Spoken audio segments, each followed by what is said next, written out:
Hi friends, আমি শুক্লা আবারও চলে এলাম নতুন একটা রেসিপি নিয়ে। আজকের রেসিপি হচ্ছে অনুষ্ঠান বাড়ির স্টাইলে চানা পনির রেসিপি। এটা বানানোর জন্য আমি পরিমাণ মতো চানা নিয়েছি। চানাটাকে আমি 4 থেকে 5 ঘন্টা ভিজিয়ে রেখেছি। রাখার পরে আমি এটা প্রেসার কুকারে 4 থেকে 5টা সিটি মারবো।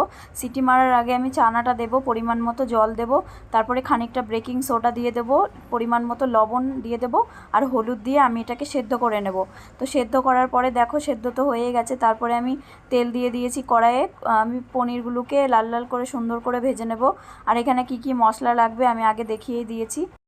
পনিরগুলোকে আমাকে ছোট ছোট করে কিউব করে কেটে নিয়েছি। তারপরে লাল লাল করে ভেজে নিয়েছি পনিরগুলোকে। তারপরে আমি ছোট ছোট করে আলু কেটে আলুগুলোকেও আমি ওই একই তেলে আলুগুলোকেও সুন্দর করে ভেজে নেব। আলুগুলো প্রায় ভাজা হয়ে এসেছে। এবার আমি একটা প্লেটে উঠিয়ে নেব। প্লিজ আমার ভিডিওতে লাইক কমেন্ট শেয়ার করবেন। তারপরে আমি ওই কড়াইয়ের তেলেতেই আবার দুটো শুকনো আর একটু জোয়ান হাতে দলিয়ে নিয়ে তেলের মধ্যে দিয়ে দেবো। আর দিয়ে দেবো হচ্ছে সামান্য পরিমাণ জিরে। ওটা ভাজা হয়ে গেলে দিয়ে দেবো পেঁয়াজ বাটা। পেঁয়াজ বাটাটা হালকা ভাজা হয়ে আসলে দিয়ে দেবো রসুন বাটা। তো রসুন বাটা আর কাঁচা লঙ্কা বাটা দিয়ে ওটাকে একটুখানি হালকাভাবে ভেজে নেব।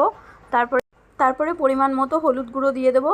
আর আমি এখানে ঝালের জন্য যেহেতু কাঁচা লঙ্কা দিয়েছি, তো আমি এটা কালারের জন্য কাশ্মীরি লঙ্কা দিয়ে দিচ্ছি খানিকটা পরিমাণ। আর দিয়ে দেবো টমেটো বাটা। তো এটাকে ভালো করে হালকা করে কষিয়ে নেবো। এটা কষানো হওয়ার পরে এখানে দিয়ে দিচ্ছি কি যে দই, টক দই আমি এটা ফেটিয়ে রেখেছিলাম আগের থেকে। তারপরে দিয়ে দিচ্ছি ধনে গুঁড়ো। তো আমি এটা ভালো করে আরেকটু নেড়ে নেব। নেড়ে নেওয়ার পরে আমি এখানে অ্যাড করব গোলমরিচ গুঁড়ো আর পরিমাণ মতো লবণ আর সামান্য পরিমাণ চিনি। আর এটা দেওয়ার পরে তারপরে আমি আদা বাটাটা এখন অ্যাড করব। তারপরে আমি খানিকক্ষণ নাড়বো যাতে আদার গন্ধটা বেরিয়ে যায়। এটা বেরিয়ে গেলে যখন দেখব মশলা থেকে তেল ছেড়ে দিয়েছে, তখন আমি ছোলাগুলো এর মধ্যে অ্যাড করে দেব।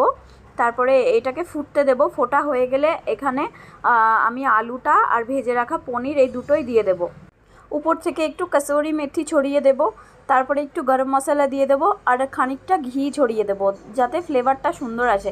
এটা ভীষণ টেস্টি হয়, সুন্দর হয় খেতে। আপনারা বাড়িতে ট্রাই করতে পারেন। আর তরকারিটা একদম পুরো অনুষ্ঠান বাড়ির মতো হয়। এখানে আমার হাজব্যান্ড আপনাদের খেয়ে দেখাবে। দেখুন, আমার হাজব্যান্ড যেহেতু ক্যামেরার সামনে আসতে চায় না, তো উনি দেখাবে। এটা লুচি, রুটি, পরোটা যে কিছুর সাথে খেতে পারেন।